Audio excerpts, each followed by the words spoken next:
Welcome to Business Matters. My name is Jake McCool and I'm here with Jamie Holroyd, Managing Director of Stratosphere.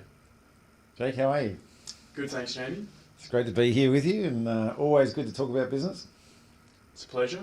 Let's get stuck into it. Like a lot of business people, I suppose, I started this business almost by accident, and I joke to people, but it is true. I had the world's first business that started itself, and I just was lucky enough to join it. So I have a long career in corporate finance and investment banking, and the investment bank I was working for during the GFC suddenly closed its Perth office, and it was about 6 weeks till Christmas, and I wasn't really sure what was going to happen. We were quite plugged into what was going on in the finance community, so we knew that there was going to be big redundancies coming in the banking sector, which is kind of my background. And so when that happened, I just decided, well, I'll start my own business. And I didn't know what we did, and I didn't know what we're going to be called, but everyone was pretty nervous. And we had a fairly good network and fairly good reputation, and we had all these clients, even though we didn't really have a proposition. So everyone thought, well, Jamie will know what to do. And so after a number of years, we sort of framed it around what we call strategic management and business advisory. So really what we do is we work with typically SME businesses, but we do work with smaller and larger businesses, and we provide management consulting services. And really what we're trying to do is we're trying to make sure that businesses run well and manage well and avoids issues. So often when people think of strategic management, they think of some brilliant strategy and coming up with fantastic ideas, and that's part of it. But the bigger part is stopping people make mistakes. Because once they make big mistakes, they normally take a long time to recover. It can take 4 or 5 years to recover from a mistake that for someone knowledgeable and experienced would seem pretty obvious. But to an entrepreneurial business owner who likes to get things done, doesn't like to take no for an answer, suddenly sometimes it's quite hard to convince them that, you know, what they should maybe slow down sometimes and give a bit more thought and a bit more consideration to some of the decisions they actually make.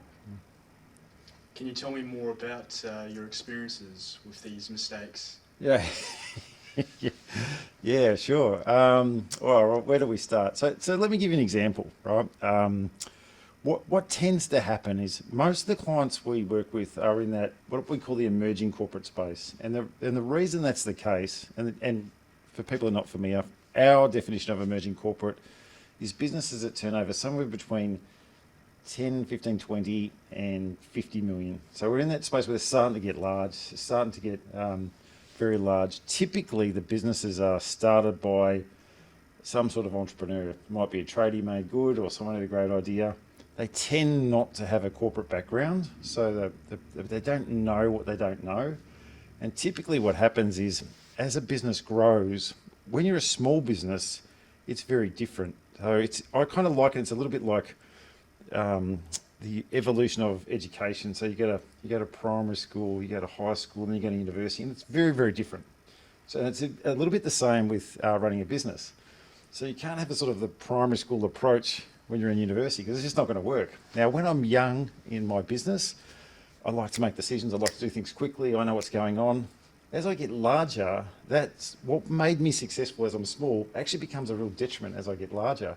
People don't know what's going on, decisions get made too quickly, resources get misallocated, and what you want to do is, I think of this as a business is basically a collection of assets, and you want to maximize the return on those assets.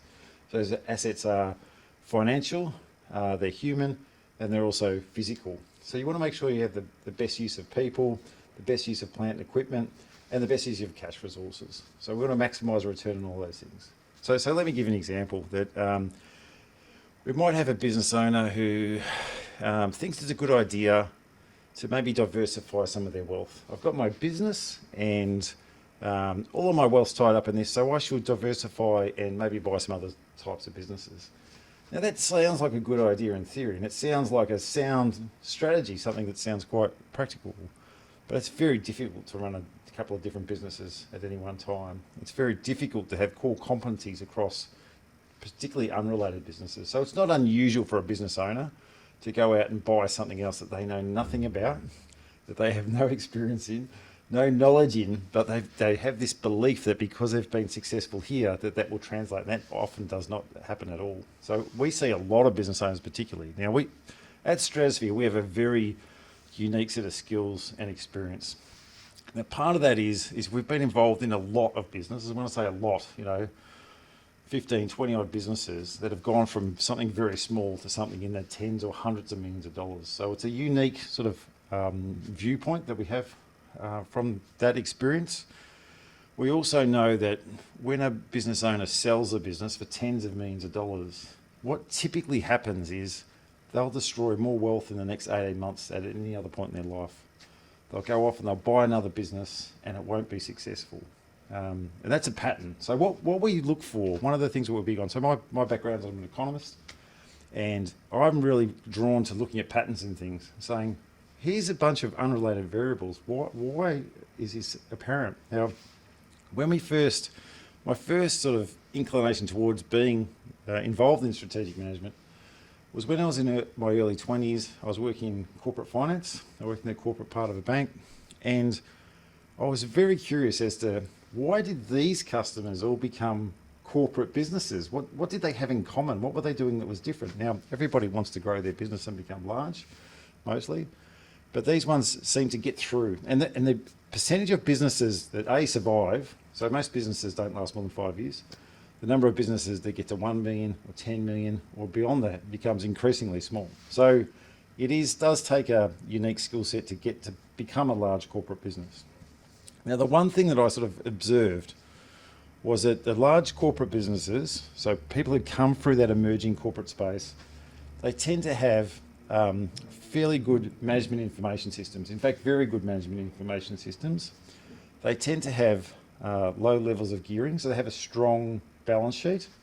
And they also, when they need advice, they spend money getting the right advice. So that stops them from making the mistakes other people make. Now, what happens is, when I'm a small business owner, I'm trying to preserve every cent. I'm trying to be careful with the money I spend. And spending 5, 10, 15, 20, or maybe even 50 grand on an advisor is something that they find daunting, right? But if that person prevents you from making a mistake that costs you 4 or 5 years of lost opportunity, that's actually a bargain. Now, one thing you could argue is to say, well, of course large corporate businesses have good management information systems because they're corporate businesses. But it seems to be a precursor that is a result. It's not a cause, right? So it's the outcome. So if you go back in those companies' history, is nearly all of them, the ones that we've observed, they had good information systems before they became large. And they might have had a good accounting system.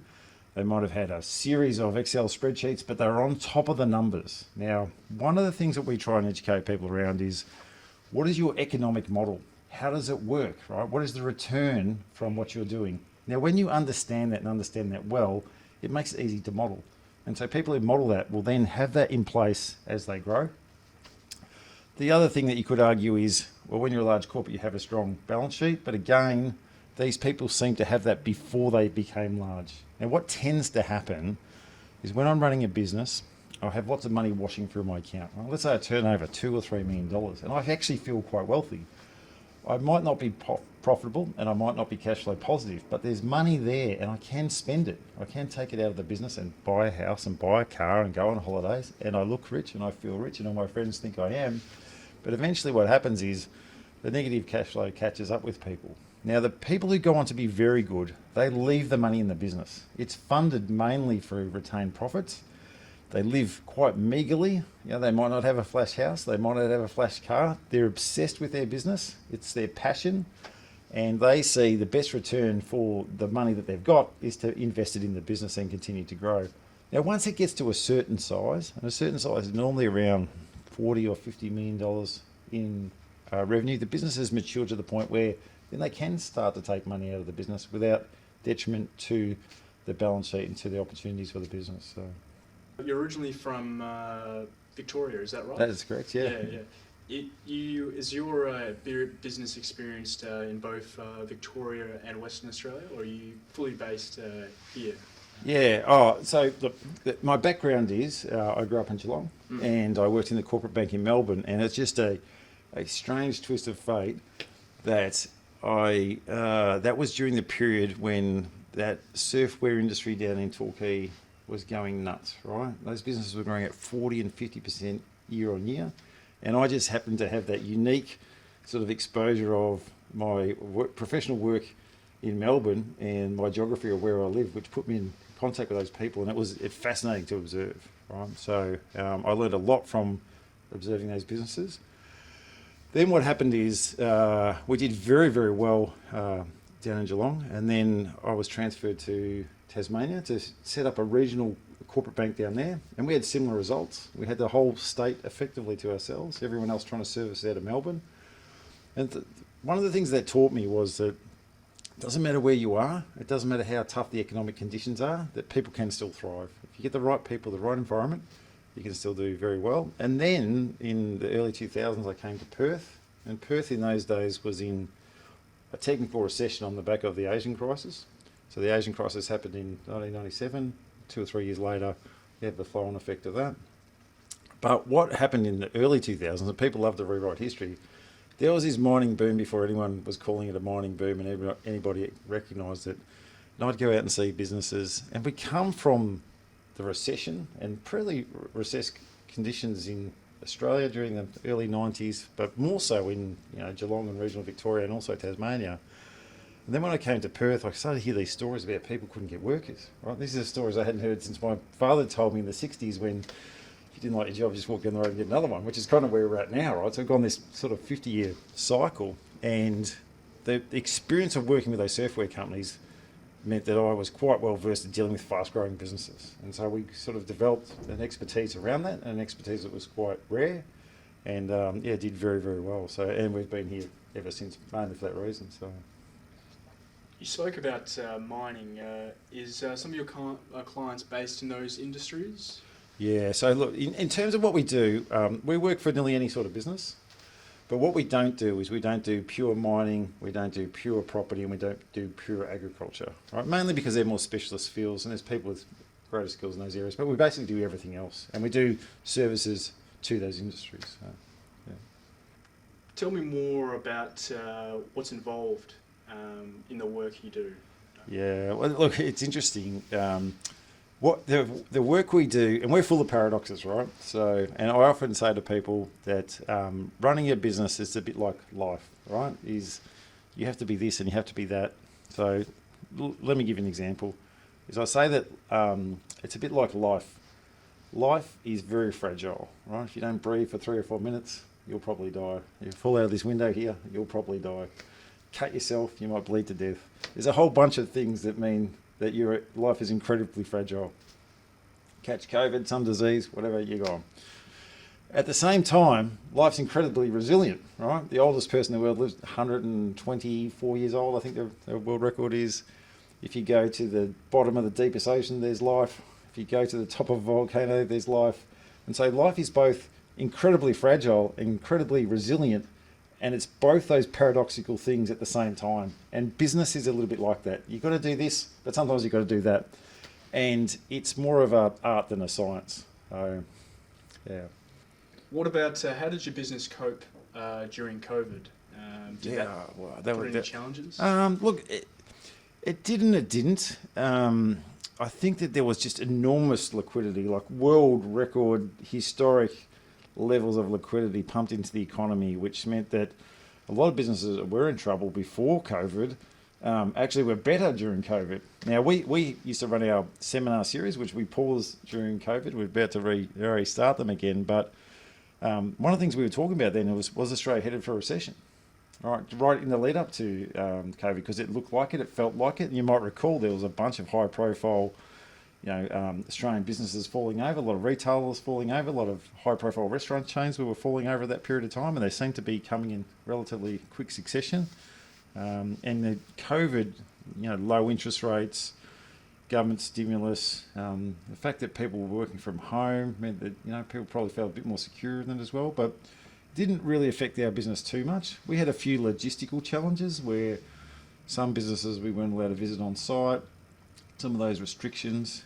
From our own perspective, we worked in a virtual environment for basically 15 years. We were fairly early adopters to that. So the whole working from home thing was something that we dealt with a long time ago. And it was quite interesting for me personally to hear people talk about some of the issues they sort of started to experience. So, we ran from a home office for a number of years, but you don't have that interaction with colleagues. And, at the time everyone was going home, we were sort of expanding our office. So, so it was an interesting time for sure, definitely. We did a bit in the food manufacturing space. So, now one of the things during COVID is sometimes it's quite difficult for people to get a read of what actually happens and what is the consequence of these type of things. So one was certainly what I call the Valentine's Day lockdown in Melbourne, because it was stop-start lockdowns. We had a large food manufacturing business. It was does a lot of catering, obviously, for Valentine's Day, but you also had the Australian Open around that same time. Massive impact on those businesses. You had, stock being orders being cancelled, stock being returned. That business struggled, so we went in there, restructured it, and we had to then sell it onto a large corporate. So typically what happens is, and we haven't had a recession in Australia for a long time, but when you do get periods of recession, you have that creative destruction. So, smaller, medium-sized businesses tend to fail. Larger businesses with stronger balance sheets tend to buy them. Market power gets concentrated, and that's definitely what's similar to what we've experienced in the last 3 years, I suppose. So, yeah. You briefly spoke about some predictions you made, and I've seen there's definitely some documented instances where you've made an estimation prediction, and history as time has shown it very true. It's validated the prediction. Can you talk more about that? Oh, look, I don't like to hold myself out as a sort of fortune teller, right? But there's some things that are obvious that are going to happen. And I was very big at the start of COVID that we did a session much like this, and we talked about what we thought was going to happen. And I was very keen to make sure that I did that in real time, that I would go out early and I would go out contrary to everybody else, saying what I thought would actually happen, because after the fact, everybody rewrites history and things get, people have short memories. But the thing that was apparent now, one of the problems that I have is, and this is a passion we both have, about economic reform, but is the 80s and 90s and the early 2000s, the economic prosperity we enjoyed was on the back of economic reform. Now, economic reform is very important because it's what drives productivity. It removes barriers and impediments to the economy, which means that things become more efficient. The more efficient you become, the economy grows. One of the ways I describe economics to my clients is I talk about the story of Ferruccio Lamborghini, the owner and founder of Lamborghini. And legend has it that after World War II, he went around and he bought up all these surplus army tractors, and he thought that he would then sell them to the farmers and he'd make a fortune. The only problem with his plan was the farmers couldn't afford them. So he came up with an idea that what he would do is he would give the farmers the tractors, and from the extra productivity that they had on their farm, they would generate enough cash to be able to repay him for the tractors. And that's the way I think about the economy, right? So how do you make it more efficient?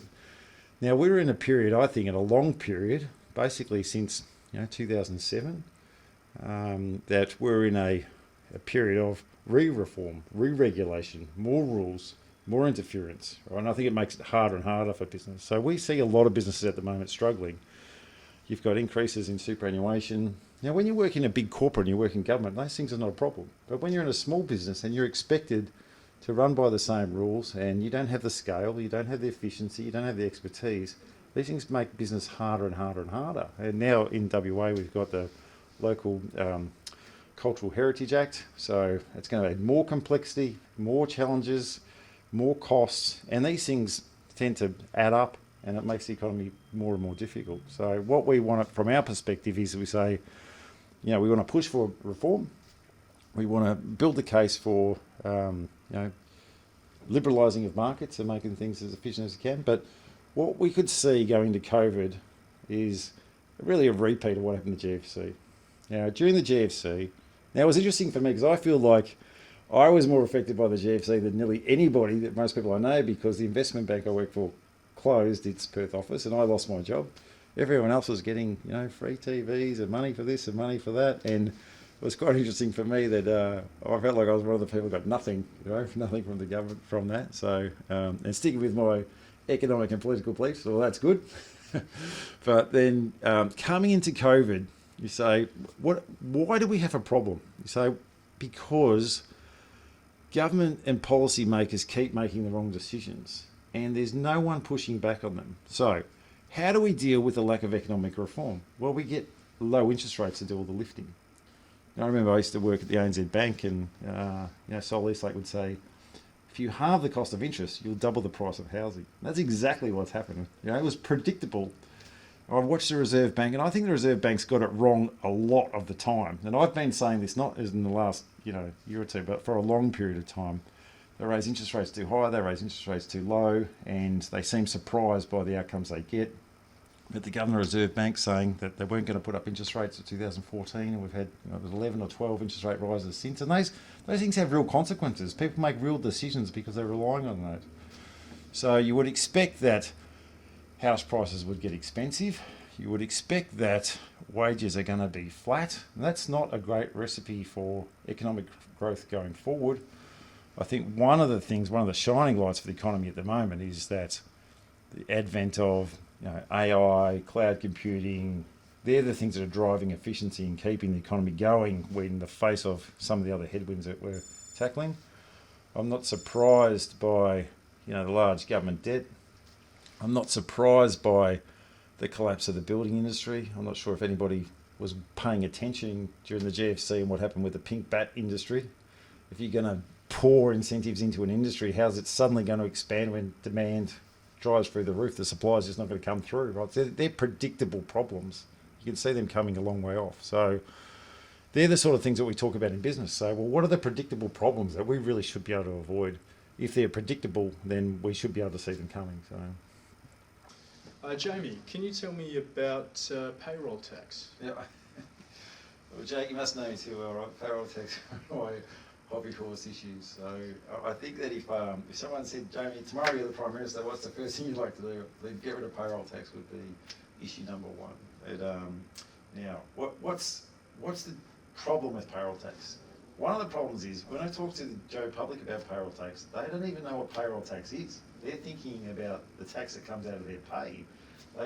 So payroll tax is an additional state government tax that's levied on the payroll of the business. And it's the one tax that businesses absolutely hate. It's one that I hate. There's a couple of reasons I hate it. One is I think that it actually is detrimental, particularly to low income earners, and it's a barrier to getting people into employment. Now, why is that the problem? Is that when we have people at the bottom end of the labour market, is they have to have ability to contribute economically, right? So the work they do has to be productive in that the business has an incentive to hire them. Now, when you have payroll tax, and in WA it's 5.5%, so a big number on top of your payroll, what it does is it pushes up the productive cost of that employee. So one thing that people don't realise is you go into a business and the business will work out what's the hourly rate of this employee. So it's not just their pay, it's the super, it's the payroll tax, and there's a workers' comp on top, right? So it might add 20% and that person might not actually produce an economic return. And that's why you see lots of businesses, that they work and work and work and they get to the end and they don't really have a return. And there's also a whole bunch of other accrued leaves that also have to be paid for at some point in the future as well. And it's not something that people are on top of, and it's not something that they actually work through. The other thing that's interesting is I'm a big fan of the GST. The GST, in my perspective, is a good tax, right? And it's good because it's structured in a way that it's only charged on the economic value that I actually add. So I can claim for all my inputs. Now, what we've got is payroll tax is an input tax in that it taxes cost. So when you have GST, it's paid on the end sale, deducting all the inputs along the way. Also with company tax, at least you're paying company tax on the profit that you've made at the end. But payroll tax, effectively, think of it, it's an input tax at the start that you then need to pass on. The other thing about the GST is the GST can easily be removed from exports, or you can't remove payroll tax from exports. So it makes us uncompetitive. Can you tell me about your recent expansions? in Stratosfear and the recent developments of your... Yeah. So look, a business like this is very hard to scale. Like, it's impossibly difficult to scale. It's an intellectual business, and it's built on the skills and experience of the people that we have. So I remember someone said to me once, it's hard to be on more than 4 company boards because it's hard to be across all the issues. And it's a little bit like that with ourselves, that some of the work we work with, it's incredibly intense. So you're working with under-resourced, overstretched, underskilled management teams who typically are growing really fast and dealing with all the pressures and stress of growing, or they're dealing with the pressure and stress of company distress. So it is quite taxing. It means that we're on call all the time, and it means that we've got to be across a really broad range of issues, and we've got to be close enough to make decisions really quickly. So one of the things we've been doing is we've been investing heavily in technology, and what we're trying to do is we're trying to build a platform that makes it easy for our customers to interact with us. So we're doing a lot of work with some world-class people at the moment, and we're on a mission to build, one of the world's leading strategic management advisory tools. So what we've got now is a shared work platform that we're launching with our clients. We'll be launching that over the next few months, but we're really excited about that. And the partners that we're working with are very excited about that. And I've said to them, look, make no mistake, we might be a relatively small firm from Perth, but we're looking to build world-class expertise that we can roll out around the world. And when I say that the issues that Australian businesses have are typically the same issues that other businesses have across the world. So there might be local nuances about certain taxes or whatever else, but typically the issues are universal. And if we've got a universal solution for them, we're sort of very excited about where that might take us. Congratulations. Yeah, we're not there yet, but I think what it is, we've got pent up kind of 30 odd years thinking about this, and we now have the capability to deliver it, and we've got the right partners to be able to deliver it. So it's a super exciting time for us. Can you tell me about some examples of small and large business failures? Yeah, well, yeah, I've got some great case studies, but I think about this a lot, right? And I think particularly in a large corporate sense, when I see a large business that gets in trouble, it always perplexes me. And the reason it perplexes me is a large business typically would have a financial controller. A large company needs to be audited. A large company has sort of a corporate bank. You have all this expertise around you, and somehow it still ends up in trouble, right? And normally it ends up in trouble for reasons that, as I always say, they're normally predictable. So most businesses fail generally because of internal issues. The issues are not normally external, they're normally internal. And when I was quite young, I started working at ANZ Treasury at a young age, and I worked there during the 1991 recession. And at that stage, no Australian company had ever had $1 billion profit, and the ANZ Bank had a $560 million loss. Right? It nearly fell over. Westpac nearly fell over as well. And you may recall, any student of history, that Kerry Packer actually came in and bought a big chunk of Westpac to save it. I was just going out with me. Now my wife was my girlfriend at the time, and I was 21 years of age, and I worked in the bank, and I used to work till 3 and 4 in the morning as it nearly fell over. We had to report to the Reserve Bank, and it really shaped me, because it made me think that, well, it doesn't matter how big you are, if you get things wrong, you can fall over, right? And that made it. I think I had a very, very unique set of experiences in circumstance that gave me kind of the skill set I had. So now we see it a lot in these days at the moment, is large corporates have more capacity to ride out issues, right? So they will go through COVID or the GFC. They should go through it easier because they've got more buffer. When you're a small business, you get bashed around a lot more. What we tend to see is, I'm really interested in the fact that the government has surprisingly returned to surplus. Right? So we're all predicting that wouldn't happen for 20 or 30 years, and suddenly we've got this massive surplus. But I would like to see, if you deducted the outstanding ATO debt off that number, what the real figure would look like. Because I think a lot of that's bad. And it's now quite common to see businesses with ATO payment plans, payment arrears. Now, if you're in a situation where you need a payment plan to pay your taxes, then your business model's probably broken. And it's probably best to get someone to come in and have a look at it, because that's unsustainable. And the ATO is not a lender. So the lending arrangements they have sometimes are quite odd from my perspective, or too long, too short. And what tends to happen also is once you have an ATO arrears, your traditional funding sources will almost dry up overnight. So the banks and finance companies don't want to lend to businesses that have ATO arrears. Now some will, and some circumstances it might be okay, but this is what I call the Monday, Tuesday, Wednesday problem. All right, so let me frame this for you. I need a working capital, and I go along to the bank on Monday and I say, look, I've got a working capital problem. I need to increase my overdraft, and what I need to do is I need to pay for X, Y, and Z, and I need to pay my tax. So okay, that's fine, not a problem. You go to the bank on Wednesday and say, all right, now I didn't pay my tax on Monday, right? So now the fact that I haven't paid it becomes a problem, right? So it's the same issue, and the timing might be a little bit out, but it's problematic, right? And finance is a little bit like that. So as someone said to me once, it's don't try and apply logic to it sometimes, but yeah, because there are certain sort of rules and nuances that you need to understand. Now, what we tend to find too is if you lose the support of your financiers, it becomes very difficult. So what will happen is as the business gets tougher, your pricing will go up, your repayments will go up, your financial reporting will go up, everything becomes more difficult. Right? And if you can survive through that, you'll be okay. But as someone said, it costs a lot of money to go broke. Yeah. Last month we had the 300th birthday of Adam Smith, the author of The Wealth of Nations. Do you have any particular economists that you look up to, or that you're quite favourable of? Oh, look, I'm a bit of a Freemanite.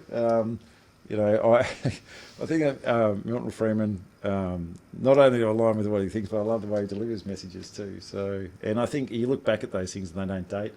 I really like people who are strong in their convictions as well. So people are not cowed by different opinions, and I certainly enjoy Milton Freeman.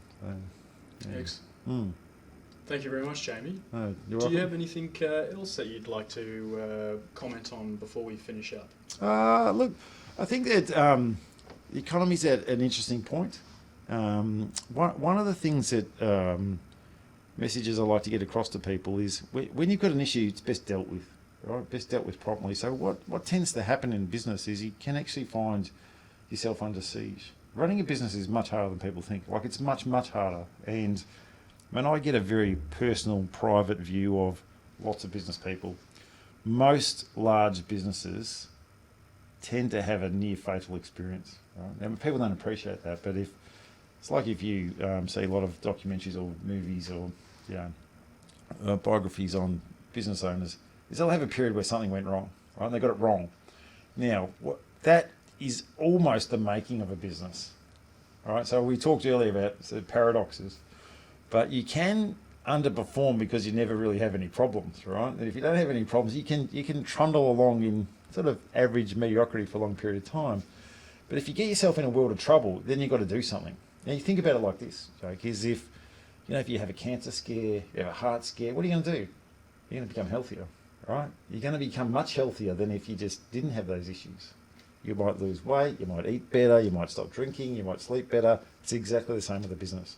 You have the bank banging on your door, demanding money, demanding reports, putting your pricing up. You've got to make changes, right? And you're forced to make changes. And often then you say, well, now I have to bring someone in.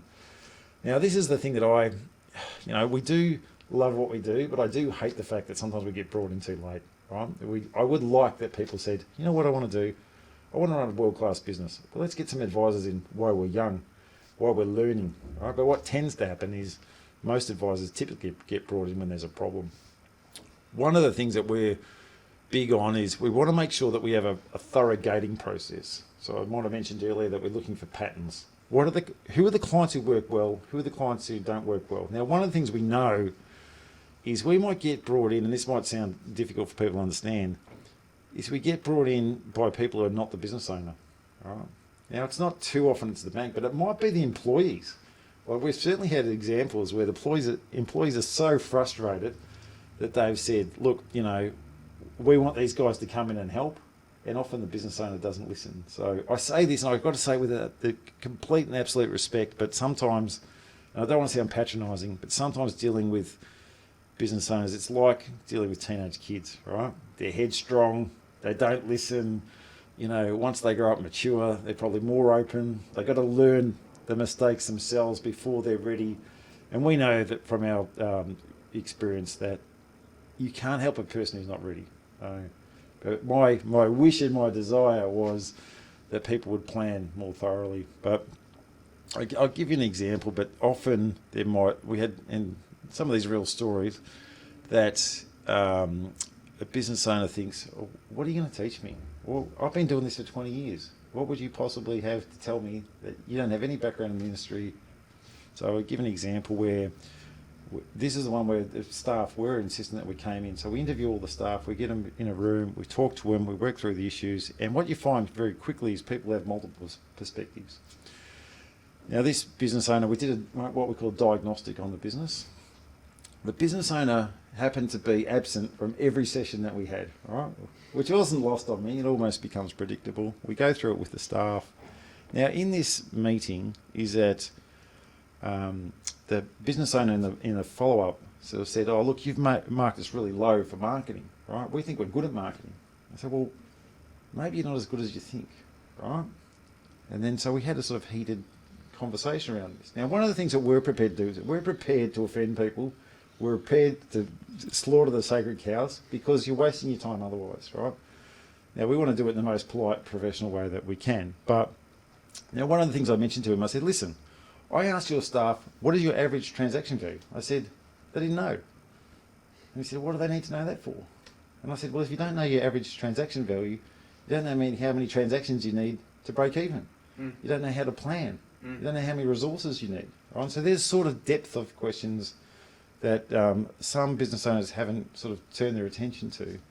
So probably the two greatest compliments I ever got was someone who I really respect, who was a fantastic business owner, had a tremendous business that he bought for $240,000 and he sold it for $86 million within a space of 7 or 8 years. But his feedback was, I wish I'd met you 10 years earlier. Right? So that was fantastic. And then another business owner who said, I never realised how much I didn't know about my own business. So, so it's a very, what we do is very personal, it's very passionate. We've got to make sure that we have the right clients. We're very reluctant to deal with reluctant buyers. So if we've been brought in by someone else, whether it's the accountant, the bank, the staff, we need to make sure that the business owner's got engagement and is prepared to deal with it. And it's not unusual for us to get involved with the client, have a break for a year or two, and become back involved. So, and they tend to be the best clients, the ones who get you back and they're kind of ready to go the next step. What we want to do is we want to build world-class businesses. We want someone who says, boy, these guys working with Stratosfear must be a good business. That's where we want to be. So, how important are values in a business? Oh, geez, Jakey, again, it's a great question. The short answer is they're critically important and they're complete rubbish. Right? Now, I'll give you an example. Right? So anyone who's seen the movie about Steve Jobs, right? There's a famous scene which I share with everybody, but he's talking to the programmers and he asked them, which button do I press to get the different fonts? They all look at the floor and then he says, which button do I press? Right? He gets really angry and everyone in the room knows they haven't done it. And then jump to the end, he basically fires the guys in charge. Right there on the spot, fires him right on the spot. All the staff freak out and he says, listen, this guy basically saying, here's my culture, here's my values. You are the first invader over my cultural wall, and I'm going to shoot you stone cold dead right here, right now, in front of everybody. Now, if you believe in values, that's what you have to do. But it's very, very difficult to enforce values at that level. You'd probably end up in further work, but it's much more difficult than it sounds, right? So now, how do you impose a standard that gives you that culture? Now, it's about being rigorous and not ruthless. I kind of have a very different perspective. I'm not so big on mission values, mission statements, values. What I'm much more focused on is core competencies. So I can go up and down this street here and I can ask all the businesses, tell me your mission statement, and they'll give me some fluffy, nondescript sort of description, and they'll say, okay, tell me your core competencies, and they'll just draw blanks. They won't even know what to say. If I'm starting a business, what am I good at? What am I world class at? What am I going to outperform at? They're the things that I need to do. And I look at the businesses like, a lot of the fast food businesses, particularly, but their core competencies are not what you would expect. McDonald's core competency isn't actually cooking great hamburgers, right? It's building hamburgers quickly and efficiently. That's their core competency. If I look at Domino's, their core competency is not building great pizzas, it's marketing, right? And if you look at companies like Pepsi and Coca-Cola, their core competency, it's not making soft drink, it's logistics. It's how they manage those logistics. Right. Thank you very much, Jamie. That concludes our first in a series of episodes on business matters. Please check the links in the description to follow our socials and stay subscribed. Tune in for our next episode where we'll be talking about people. People, my favourite subject, people in business. So looking forward to it, Joe. Thank you, Jamie. Thank you.